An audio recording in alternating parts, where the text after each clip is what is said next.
Em 1901, toda uma espécie estava a um passo de desaparecer. Restavam apenas 18 animais em todo o planeta, reunidos no gramado de um aristocrata inglês. Pareciam servos, mas havia algo profundamente estranho neles. Poucos anos antes, milhares ainda viviam dentro de um parque imperial perto de Pequim. Então, uma inundação devastadora rompeu aquele mundo fechado e transformou a sobrevivência da espécie numa corrida contra o tempo. Mas o número 18 escondia uma realidade ainda pior. Apenas 11 conseguiam se reproduzir, e todos eram parentes. Na China, esse animal era chamado de Sibuxian, expressão que significa diferente dos 4. A cabeça lembrava a de um cavalo, a cauda parecia a de um burro, os cascos remetiam aos de um boi e os chifres eram de cervo, mas curvados para trás. Seus cascos largos, adaptados a terrenos encharcados, revelavam outra característica extraordinária. Ele havia sido moldado para os pantanos. Podia permanecer com o corpo quase submerso, alimentar-se de plantas aquáticas e atravessar grandes distâncias a nado. Era o único representante vivo do gênero Elaphurus, uma espécie tão difícil de classificar quanto sua própria história. No século XIX, todos esses animais viviam atrás de uma muralha de cerca de 70 quilômetros, protegida por soldados no Jardim Imperial de Caça de Nanyuan. Nenhum estrangeiro podia sequer observar o interior. Até que, em 17 de maio de 1865, o missionário francês Armand David convenceu os guardas a deixá-lo olhar por cima do muro. Naquele exato momento, um rebanho passou diante dele. A ciência jamais havia registrado algo parecido. E essa descoberta mudaria tudo. Armand David sabia que uma simples observação não bastava. Ele precisava provar que aquele animal existia. Com a ajuda de contatos locais, obteve exemplares e os enviou ao Museu Nacional de História Natural, em Paris. Em 1866, o zoólogo Alphonse Milne-Edouardes confirmou. Era uma espécie desconhecida pela ciência e um gênero próprio dentro da família dos cervos. A notícia despertou enorme interesse. Por acordos diplomáticos, alguns animais vivos chegaram a zoológicos de Paris, Berlim, Colônia e Antuérpia. Pela primeira vez, pequenos grupos existiam fora da China. A espécie parecia protegida. Mas era uma ilusão. Em 1895, o rio Yongjin transbordou e rompeu parte da muralha do Parque Imperial. Muitos cervos escaparam. Famílias que perderam casas e alimentos na enchente caçaram os animais encontrados. 5 anos depois, durante a rebelião dos Boxers, tropas estrangeiras ocuparam Nanhaizi. Os últimos milos foram mortos ou levados. Em poucos anos, uma espécie que sobrevivera ali por séculos desapareceu completamente de sua terra natal. Na Europa, restavam apenas 18 indivíduos, espalhados por 4 zoológicos. Separados, envelhecendo e quase sem filhotes, eles também estavam desaparecendo. Salvá-los agora exigiria algo radical: reunir todos em um único lugar. Um homem percebeu que, separados, aqueles animais não tinham nenhuma chance. Era Herbran Russell, o 11º Duque de Bedford e presidente da Sociedade Zoológica de Londres. Entre 1898 e 1903, ele negociou a transferência dos 18 milos ainda vivos na Europa para Woburn Abbey, sua propriedade a cerca de 80 quilômetros de Londres. A decisão parecia sensata, mas também era uma aposta perigosa. 7 animais já não conseguiam se reproduzir. Apenas 11 carregavam o futuro da espécie, e todos pertenciam à mesma população reduzida. Pior, apenas 3 deixariam descendentes até hoje. Se uma doença, um inverno extremo ou um incêndio atingisse o parque, não haveria uma segunda oportunidade. Russell fez o que estava ao seu alcance. Ofereceu espaço, alimento e tempo. Woburn possuía grandes campos, lagos e prados úmidos que, embora diferentes das planícies alagáveis chinesas, lembravam o habitat natural dos milos. Já no primeiro verão nasceram filhotes. Depois vieram outros, e o pequeno rebanho finalmente começou a crescer. Mas a recuperação foi interrompida pela Primeira Guerra Mundial. A palha disponível na Inglaterra foi requisitada para alimentar cavalos militares, enquanto os servos recebiam cada vez menos comida. Então chegou o inverno de 1916 para 1917, um dos mais severos em décadas. Parte do rebanho morreu. O núcleo, porém, resistiu. Os animais nascidos em Bedfordshire mostraram-se mais fortes que muitos dos trazidos dos zoológicos. Sem que ninguém planejasse, a própria crise favorecia os indivíduos mais resistentes. Ao fim da guerra, cerca de 100 milos viviam em Woburn Abbey, mais de 5 vezes o número inicial. Em 1940, Herbram Russell morreu, e a responsabilidade passou para seu filho, Hastings, o 12º Duque de Bedford. Ele herdou não apenas uma propriedade, mas a sobrevivência de uma espécie inteira. A Segunda Guerra Mundial já havia começado. Com bombardeios, racionamento e escassez de alimentos, uma verdade se tornou impossível de ignorar. Manter todos os milos em Woburn significava concentrar o futuro da espécie em um único ponto do mapa. Um ataque aéreo, uma epidemia ou a destruição dos campos poderia apagar em poucas horas tudo o que a família havia preservado durante décadas. Hastings tomou a decisão oposta à de seu pai. Começou a enviar alguns animais para zoológicos britânicos e estrangeiros, espalhando deliberadamente o risco. A estratégia funcionou. Em 1945, Woburn abrigava aproximadamente 255 milos. Era a maior população desde o desaparecimento da espécie na China. O número parecia representar uma vitória completa. Mas escondia um problema que só seria compreendido muito mais tarde. Dos 11 animais capazes de se reproduzir no início do rebanho, as genealogias mais citadas indicam que apenas 3 deixaram linhagens presentes na população atual. Um macho e 2 fêmeas, associados ao zoológico de Berlim. Os outros também tiveram filhotes, mas suas linhas acabaram desaparecendo.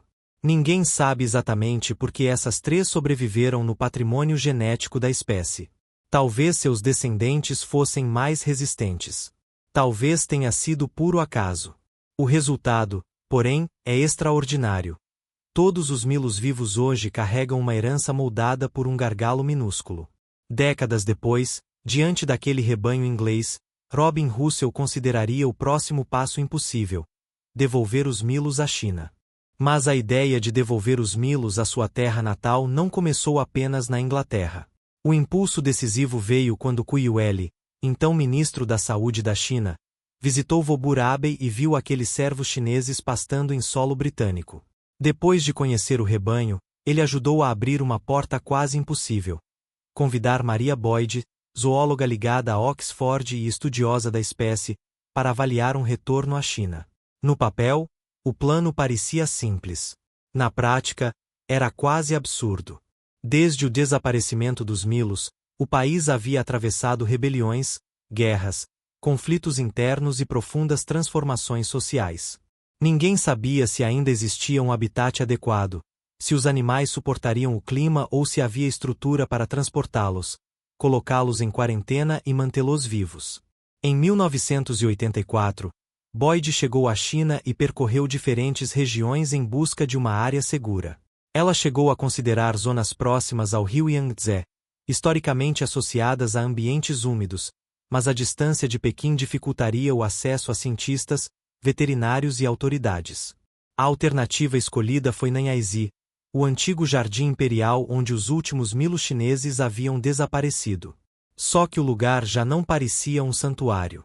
Parte da área havia se transformado em criação de porcos, viveiros e terrenos atingidos por águas residuais. Para receber os servos, seria necessário reconstruir o ambiente praticamente do zero. Remover a fazenda, limpar o lago, recuperar o solo, plantar pastagens, garantir água e cercar toda a área. Parecia um projeto grande demais para começar tão tarde. Mas, quando Boyd voltou ao local, descobriu que a China já havia começado a agir. Quando Maria Boyd voltou a Nanhaizi, encontrou uma cena inesperada. Cerca de 400 soldados já construíam a cerca. O projeto, que parecia impossível no papel, avançou em ritmo extraordinário. Em aproximadamente 100 dias, a barreira da futura reserva estava concluída. Mas ainda faltava autorização política. Em 10 de dezembro de 1984, Boyd participou de uma reunião no Grande Salão do Povo, em Pequim. O programa dependia da aprovação do vice-primeiro-ministro Li Peng. Ele deu o sinal verde. Em 27 de fevereiro de 1985, o Marquês de Tavistonga assinou um acordo com o Grupo Chinês de Reintrodução do Milo.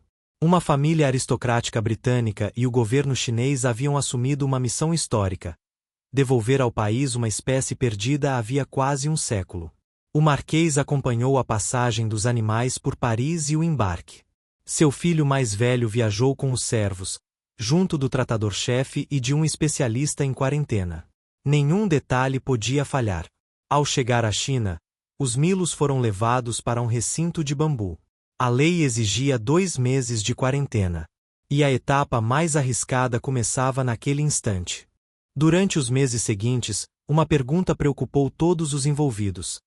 Animais criados por gerações na Inglaterra ainda conseguiriam sobreviver ao inverno de Pequim? Os milos não sentiam aquele frio havia quase um século, e ninguém sabia quanto de sua antiga adaptação permanecia. A vigilância era constante. Todos os dias, a equipe verificava a temperatura, apetite, respiração e comportamento. Cada ferimento era examinado em busca de infecção. Um veterinário britânico permaneceu na China durante toda a quarentena, trabalhando com os especialistas locais para acompanhar cada mudança. O risco ultrapassava a vida de um único animal. Com uma população fundada por tão poucos indivíduos, perder apenas um servo poderia eliminar uma parte importante da diversidade genética preparada durante anos para aquela viagem. Além do frio, eles precisavam se adaptar à umidade, à água, ao solo e a alimentos que seus ancestrais não encontravam havia gerações. Quando a quarentena terminou, veio o resultado que todos aguardavam. Nenhum dos 22 milos transportados da Inglaterra havia morrido. Nenhum apresentou doença grave. 20 animais foram destinados a Nanhaizi, enquanto 2 seguiram para outro local sob cuidados humanos. A resposta definitiva veio pouco depois. Eles atravessaram o inverno como se nunca tivessem deixado a China. Em 11 de novembro de 1985, diante de autoridades chinesas e representantes britânicos, os portões de Nanhaizi foram abertos. Um a um, os milos pisaram novamente o mesmo território onde a espécie havia desaparecido. Depois de quase 100 anos, eles estavam em casa. Mas uma única reserva ainda não garantiria seu futuro. Apenas um ano depois, ficou claro que Nanhaizi era pequena demais para sustentar o que o projeto estava se tornando. Cercada pela expansão de Pequim e com espaço limitado, a reserva não permitiria que a população crescesse por muitas gerações. Era necessário criar uma segunda base, maior, distante da cidade e mais próxima de um verdadeiro ecossistema de áreas úmidas. Em 1986, 39 milos foram reunidos em zoológicos britânicos e enviados para Dafen, na província de Jiangsu, junto ao Mar Amarelo. Ali existia uma vasta paisagem costeira formada por pântanos, canais, campos alagáveis e vegetação adaptada ao sal. Pela primeira vez, o projeto teria espaço suficiente para pensar não apenas em manter os animais vivos, mas em reconstruir uma população. A viagem, porém, criou outro problema. Aqueles servos vinham de instituições diferentes e nunca haviam formado um único rebanho. Alguns estavam acostumados à presença humana. Outros eram mais desconfiados. Cada indivíduo carregava comportamentos desenvolvidos em recintos que pouco lembravam a costa chinesa. A equipe precisou monitorar cada animal, controlar o estresse e organizar o transporte para que nenhum acidente transformasse a missão em desastre. Na chegada, não bastava simplesmente abrir as caixas. Era necessário transformar um grupo de estranhos numa comunidade capaz de permanecer unida, encontrar alimento em conjunto e reagir aos mesmos perigos sem depender constantemente dos tratadores. E Dafen também era uma experiência sem respostas prontas. Os pesquisadores ainda precisavam descobrir se os milos encontrariam alimento natural, suportariam tempestades costeiras e se adaptariam à água salobra e ao solo salino. Durante os primeiros meses dessa adaptação delicada, cada refeição, deslocamento e mudança de comportamento foi observado. Animais criados na Inglaterra estavam aprendendo a viver num ambiente que nenhum deles jamais havia visto. Se conseguissem se adaptar, Daphne poderia se tornar o verdadeiro futuro da espécie. 5 anos depois, os resultados começaram a superar tudo o que os responsáveis pelo projeto haviam previsto. Em Nanhaizi, o grupo inicial havia se multiplicado rapidamente, e centenas de filhotes já tinham nascido.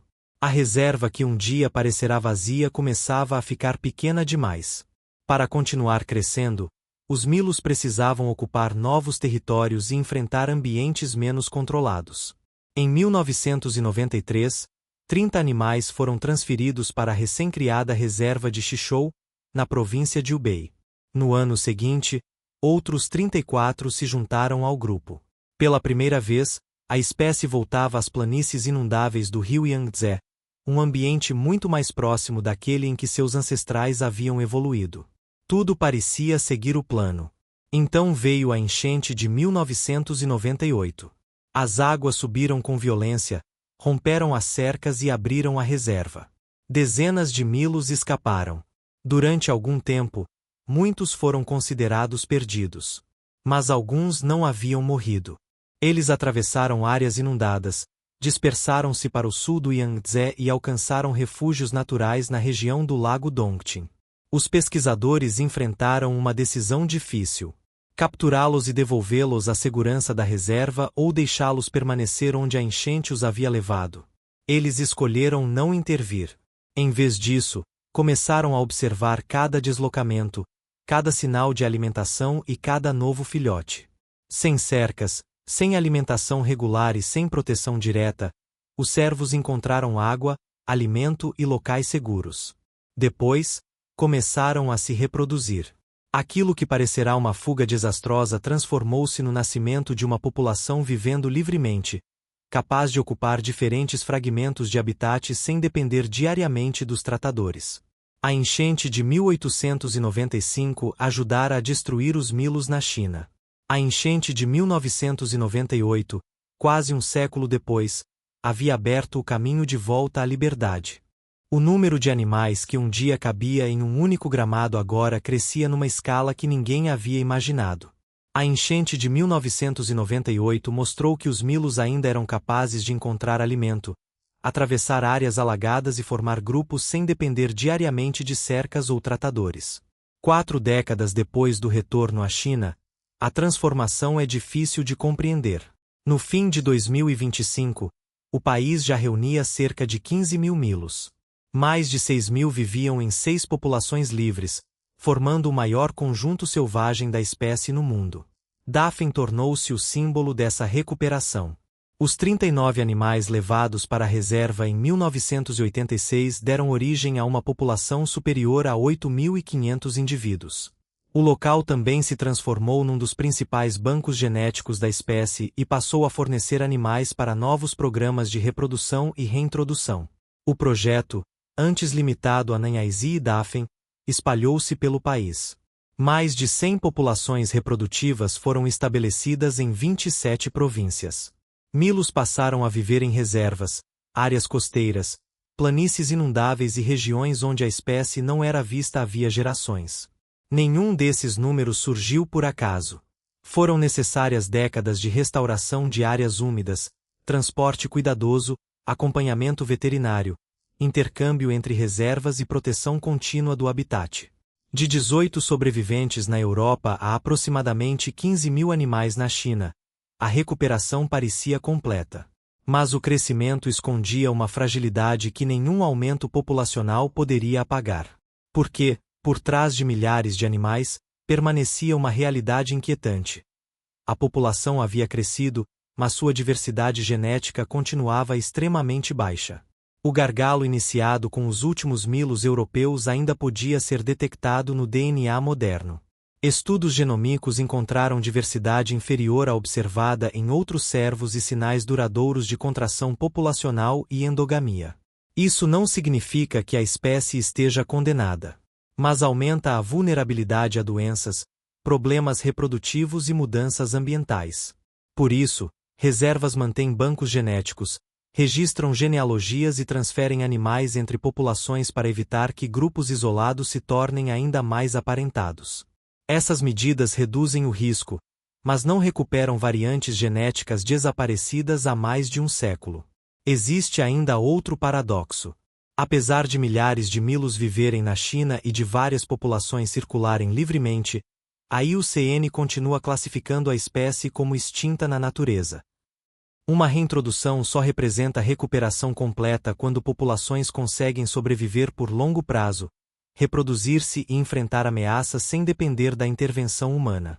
A história foi construída por pessoas separadas por gerações. Armand David apresentou o animal à ciência. Herbrand Russell reuniu os sobreviventes.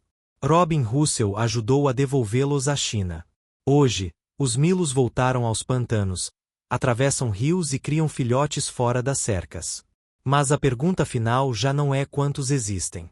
É se um dia poderão viver verdadeiramente selvagens sem que humanos precisem administrar cada habitat, rebanho e linhagem.